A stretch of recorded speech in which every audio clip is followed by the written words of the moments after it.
একেলগে এআইইউডিএফৰ কৰ্মী সমৰ্থকে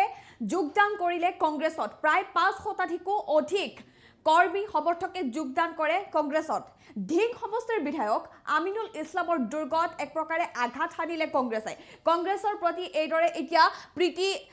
জগা দেখিবলৈ পোৱা গৈছে লোকসকলৰ মাজত তেওঁলোকে কংগ্ৰেছ দলৰ প্ৰতি আকৰ্ষিত হৈ এতিয়া কংগ্ৰেছ দলত এইদৰে যোগদান কৰিছে শ লোকে যোগদান কৰিছে প্ৰায় ৫ শতাধিকৰো অধিক এআইইউডিএফৰ কৰ্মী তথা সমৰ্থকে যোগদান কৰে কংগ্ৰেছত ধিং সমষ্টিৰ বিধায়ক আমিনুল ইছলামৰ দুৰ্গত এইদৰে যোগদান কৰিলে শ লোকে কংগ্ৰেছত লৈছো কবিস্তাৰে এই খবৰ বিগ ব্ৰেকিং নিউজ এই মুহূৰ্তত জনাইছো একেলগে শ লোকে যোগ দিলে কংগ্ৰেছত একেলগে ৫ শতাধিক লোকে যোগদান কৰে কংগ্ৰেছত ধিং সমষ্টিৰ বিধায়ক আমিনুল ইছলামৰ দুৰ্গত আঘাত কংগ্ৰেছৰ বিধায়ক আমিনুল ইছলামৰ নিজ গাঁও তথা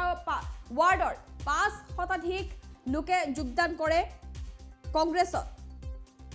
উল্লেখ কৰিব লাগিব বিধায়ক নুৰুল হুদাৰ উপস্থিতিত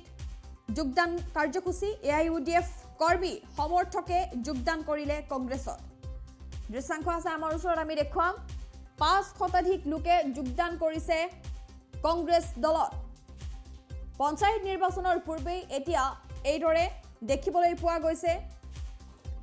কংগ্ৰেছৰ প্ৰতি আকৰ্ষিত হৈছে এআইইউডিএফৰ কৰ্মী তথা সমৰ্থক ৫ শতাধিক লোকে যোগদান কৰিছে এইদৰে কংগ্ৰেছ দলত ধিং সমষ্টিৰ বিধায়ক আমিনুল ইছলামৰ দুৰ্গত এতিয়া আঘাত হানিলে কংগ্ৰেছে এআইইউডিএফৰ কৰ্মী সমৰ্থকে যোগদান কৰিছে বিধায়ক নুৰুল হুদাৰ উপস্থিতিত বিধায়ক নুৰুল হুদাই অংশগ্ৰহণ কৰিছে এই বৃহৎ যোগদান কাৰ্যসূচীত এই যোগদান কাৰ্যসূচীত নুৰুল হুদাৰ উপস্থিতিতে এআইইউডিএফৰ শ কৰ্মী সমৰ্থকে যোগদান কৰিলে কংগ্ৰেছ দলত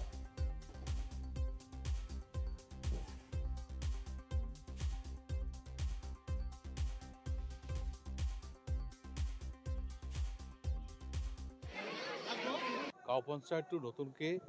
লিমিটেশ্যনত আমাৰ ৰূপহীঘাট সমষ্টি অন্তৰ্ভুক্ত হৈছে আৰু আজি আমি